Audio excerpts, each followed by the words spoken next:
This story, titled "My Mom Demanded I Raise My Nephew After My Sister Abandoned Him. When I refused, she cut me off," is about difficult family dynamics, tough decisions, and the courage to stand up for yourself, even when it means walking away from those you love. My name is Lindsay, and I'm 29 years old. I live in Seattle, Washington, and I work as a graphic designer. My life isn't extravagant, but it's one I've worked hard to build. A cozy apartment, a steady job, and the freedom to focus on my passions.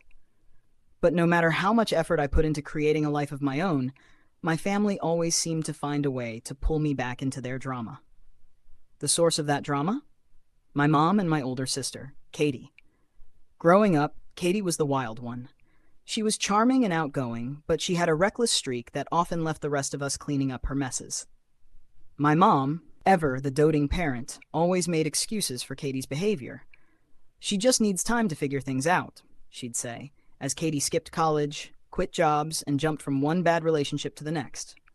Meanwhile, I was the responsible one, the one who always followed the rules, stayed out of trouble, and did my best to keep the peace. But no matter how much I tried to stay in my lane, Katie's choices always seemed to affect me. The turning point came last year, when Katie's life took another sharp turn. She had been dating a guy who was just as irresponsible as she was, and they had a son together, my nephew Liam. From the start, it was clear that Katie wasn't ready to be a mom. She bounced between jobs, argued constantly with her boyfriend, and often left Liam with my mom while she went out partying. At first, I tried to be supportive. I babysat Liam when I could, bought him clothes and toys, and even helped Katie financially when she needed it. I adored my nephew. He was sweet, curious, and full of potential. But as much as I loved him, I couldn't ignore the fact that Katie wasn't stepping up as a parent. Then one day, Katie disappeared. I'll never forget the phone call from my mom. She was frantic, her voice shaking with a mix of anger and fear. "Lindsay, Katie's gone," she said. "She left a note saying she needed a fresh start and that she couldn't handle being a mom anymore. She's gone, and she left Liam here." I was stunned. I couldn't believe Katie would abandon her own child, but at the same time, it wasn't entirely surprising. She had always run from her responsibilities when things got tough. "What are you going to do?" I asked, unsure of how to help. My mom hesitated before replying. "That's why I'm calling. I need you to take Liam. I can't do this on my own." Her words hit me like a ton of bricks. "Mom, I love Liam, but I can't take care of him full time. I'm not in a position to be a parent right now." "But you don't have kids of your own," she argued. "You have the time, and Liam already loves you.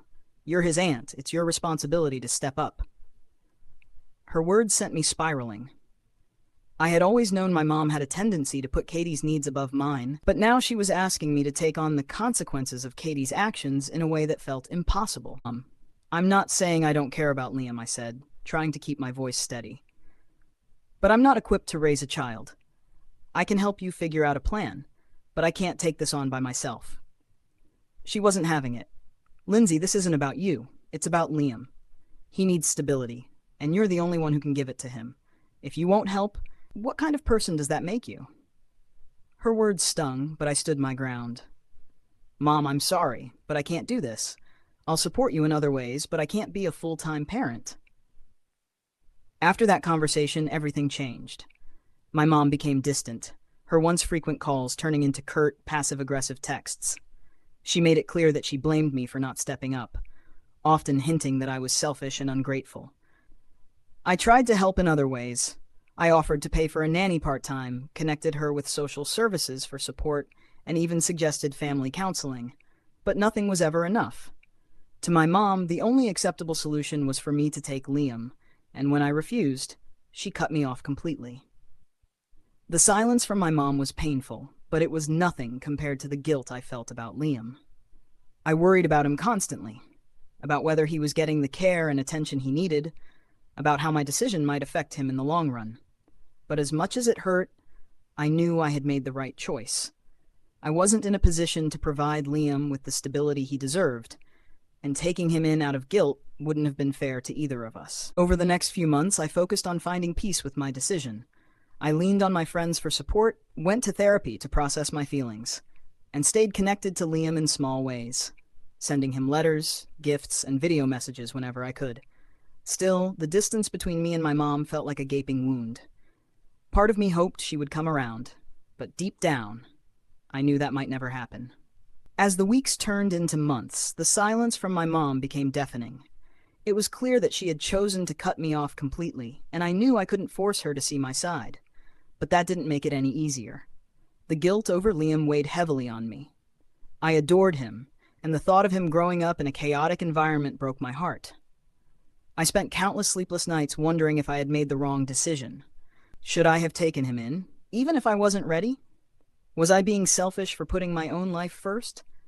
But deep down, I knew the truth. Taking Liam in wouldn't have been the solution. Parenting isn't something you can do out of obligation or guilt. It's a lifelong commitment that requires stability, love, and readiness. As much as I loved Liam, I wasn't in a position to provide that for him, and pretending otherwise would have only hurt us both in the long run. During this time, I leaned heavily on therapy and my close friends. My best friend, Rachel, was my rock, always reminding me that I wasn't a bad person for saying no. "Lindsay," she said one night as we sat on my couch with cups of tea, "you did what you could. You didn't abandon Liam. You offered support in other ways. Your mom is choosing to ignore that because she wants an easy solution, but that's not on you." Her words gave me the strength to keep moving forward, even when the guilt felt overwhelming. One day, I received an unexpected email from a social worker who was helping my mom with Liam's situation. The email thanked me for the resources I had provided and let me know that they had connected my mom with support programs, including daycare assistance and parenting classes. The news brought a wave of relief. Knowing that Liam was getting the care he needed, even if I wasn't the one providing it, helped ease some of the guilt I had been carrying. About 6 months after my mom cut me off, I got a call I never expected. It was my mom. "Lindsay," she began, her voice hesitant, "can we talk?" I was stunned. For months, I had prepared myself for the possibility that our relationship might never recover, and now here she was, reaching out. "Of course," I said, trying to keep my emotions in check.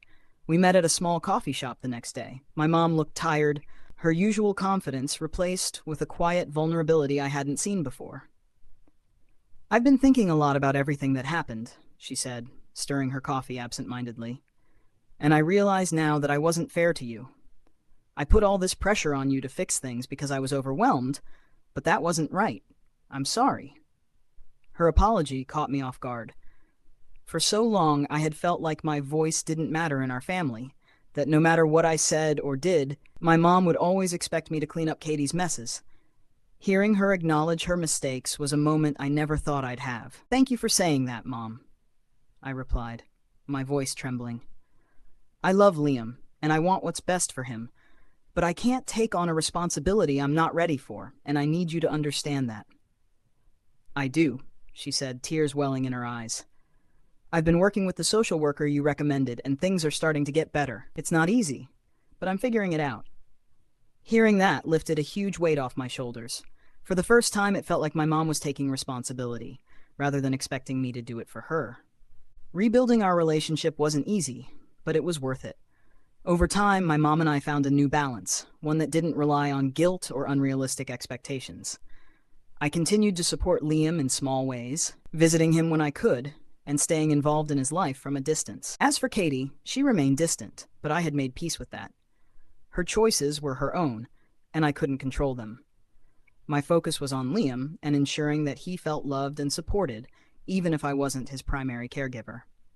Looking back, this experience taught me some of the hardest but most valuable lessons of my life. It taught me that saying no doesn't make you a bad person, that it's okay to prioritize your own well-being, even when others don't understand. It taught me that love doesn't always mean sacrifice, and that sometimes the best way to help someone is to let them take responsibility for their own choices. Most importantly, it taught me the power of boundaries. For years, I had let my family's needs overshadow my own, but this time, I chose to stand up for myself, and I don't regret it for a second. Today, Liam is thriving. He's in daycare, making friends, and growing into the bright, curious little boy I always knew he could be. My mom is still learning how to navigate her new role, but she's making progress, and I'm proud of her for stepping up. As for me, I've never felt more at peace. Setting boundaries with my family was one of the hardest things I've ever done, but it also gave me the freedom to build a life that feels authentic and fulfilling. If this story resonated with you, don't forget to like, comment, and subscribe. Have you ever had to set boundaries with your family or make a tough decision to protect your well-being? Share your experiences in the comments below. I'd love to hear your story. Thank you for supporting this channel and being part of these important conversations.